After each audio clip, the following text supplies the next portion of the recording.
Hello, in this video I make a short in-between video for morph maps feature in this Tripscode program. And this Tripscode is a freeware project, and I program it, and anyone who is interested can download in this one in GitHub also. But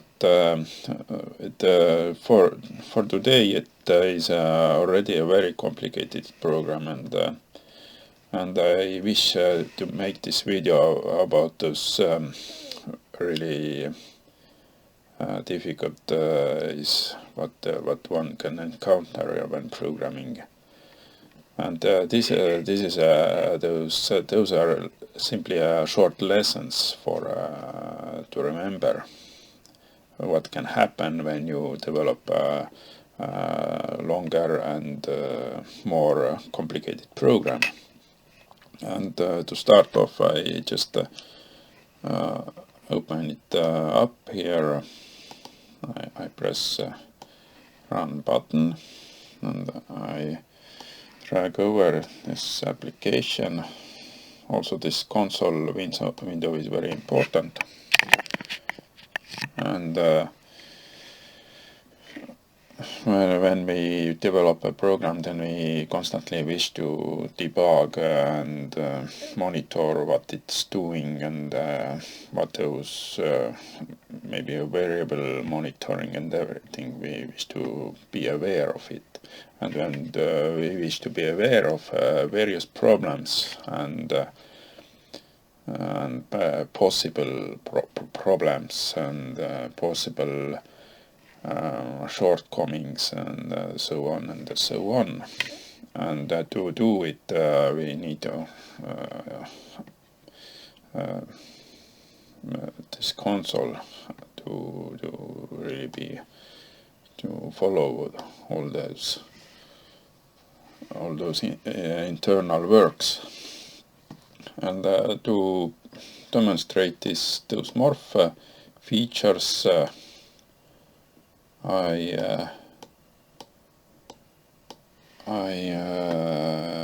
make a tiny scene here, what I did when developing those new features. And morphs list is over here, and it opens up when nothing is there. But when I wish to create a scene, then I import objects, pair maybe a second object, and I have this scene in 3 dimensions, and I select both items to be sure that they are involved, and I enter into bind mode. Then we see those locators are drawn here, and with pressing N I add new locator. I shift G, drag them it here, and now with B I add bones. I press B and start moving with mouse, and then I click and B and click and B and click. Then these are the bones that are drawn here. Next thing, I select this first locator I did in this scene, and I just drag it here, and this way I select it. Now I open up the formers list, and at the former I should press new here. This is the button here, new the former, and then I can press add, or I can use the shortcut A,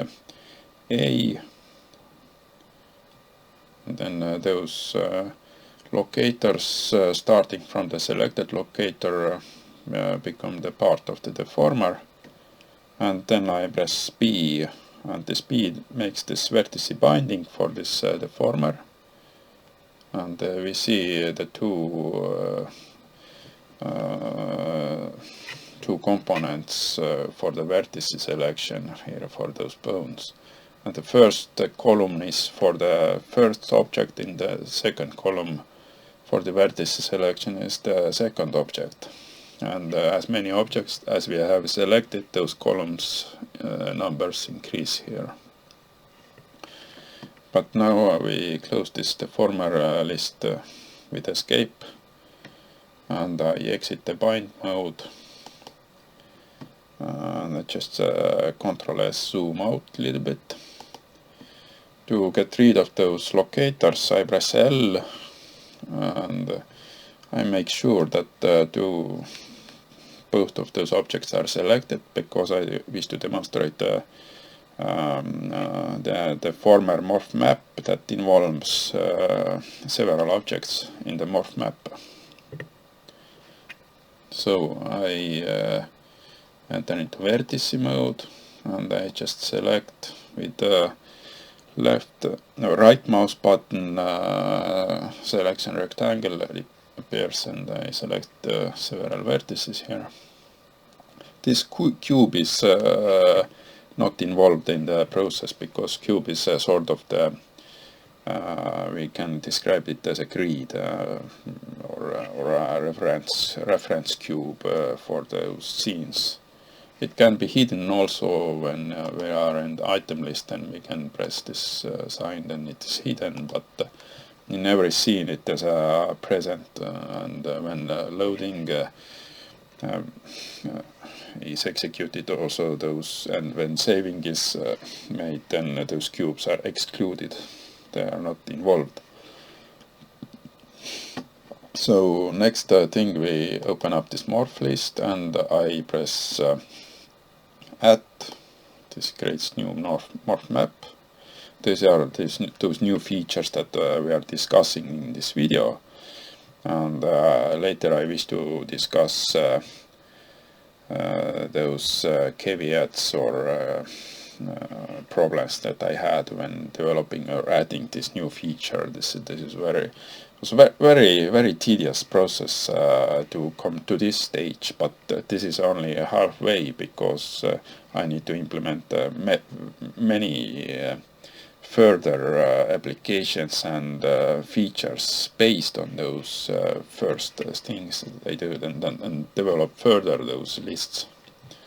But when we select this morph map, then we should see those objects that are involved and the vertice numbers that were selected when this map was created.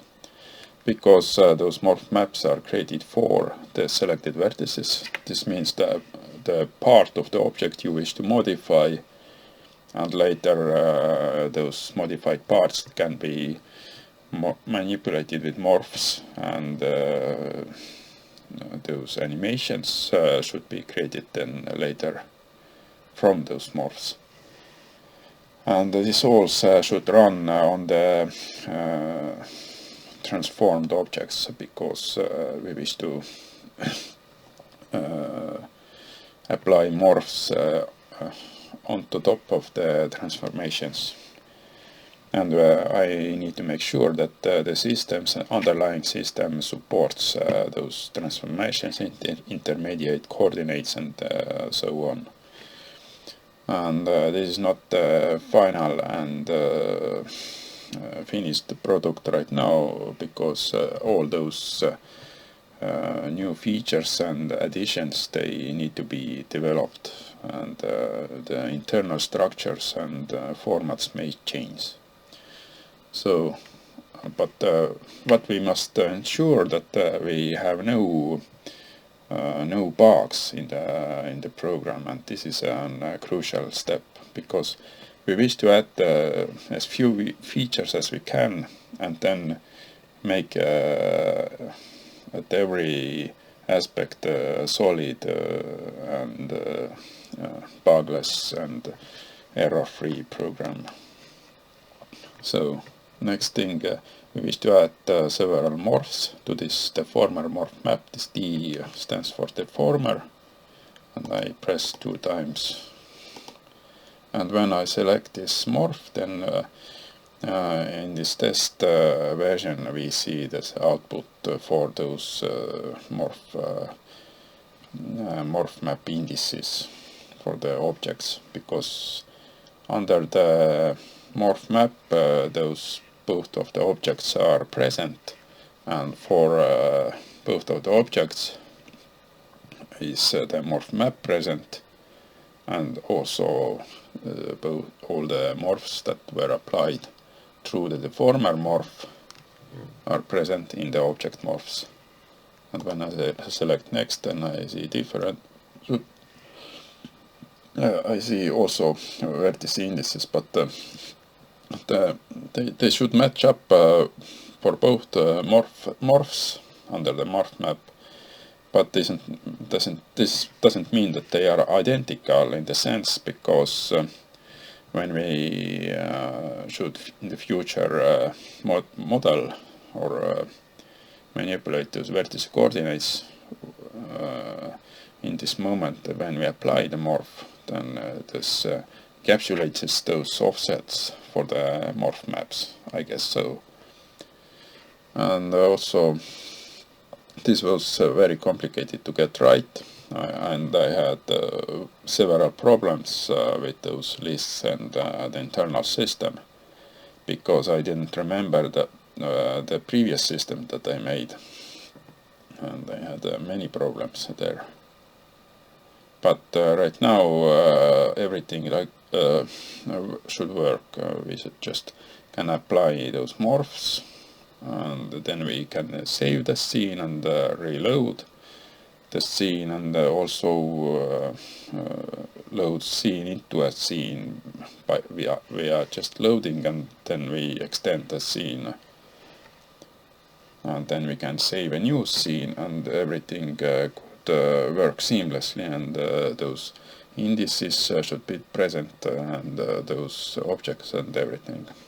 They are sort of interconnected there, the system. And under the morph, when we select here, then we see this properties part of the side panel here.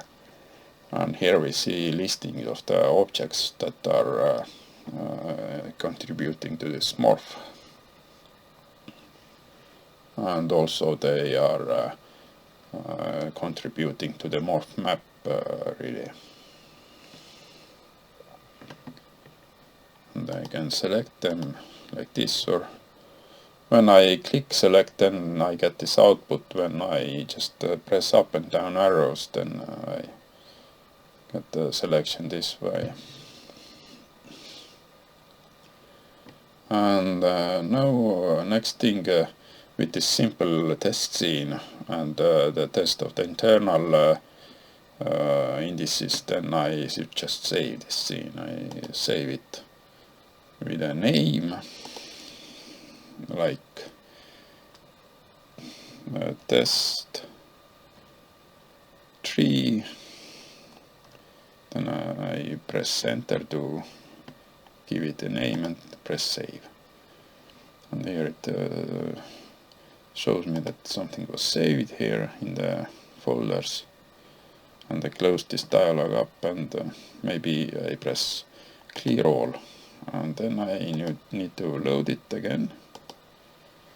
I just test if those indices are present there, and the objects are also listed correctly, and then I visualize those locators, drag Shift G this one over, and load this scene again, and then I get the second instance of it here, or the previous one, and I open the morph panels again, and I should be able also get the output here in the console for those indices, and everything should be alright here. When I select something here in the upper part, then the name should reflect of the name of the morph right here. When I press this one, this one. Also, I could rename those morphs with caret, the left slanting tilde is this one. The shortcut for it, I should rename it like first, and pressing enter, this fixes the name. Second, and then I should be able to see this name here also. So this is the morph system, and later I wish to apply the numbers here for those individual objects to dial in this certain morph map. And before we can dial in a morph map, we should add several features to the program that enable to modify geometry via manipulating those vertices into a wished state. And this should be also a complicated process, because when we get the deformation here for an object, let's say that I select this locator and I Shift S deform this object, and let's imagine that we then choose a morph map and wish to manipulate those vertices. Of course, the manipulation displays us the final clicked position in the space that releases those coordinates in this position. But we should, this morph map really encapsulates the undeformed mesh, and this involves the transposition for those deformations here, and those need to be transposed into a neutral state, the binding state.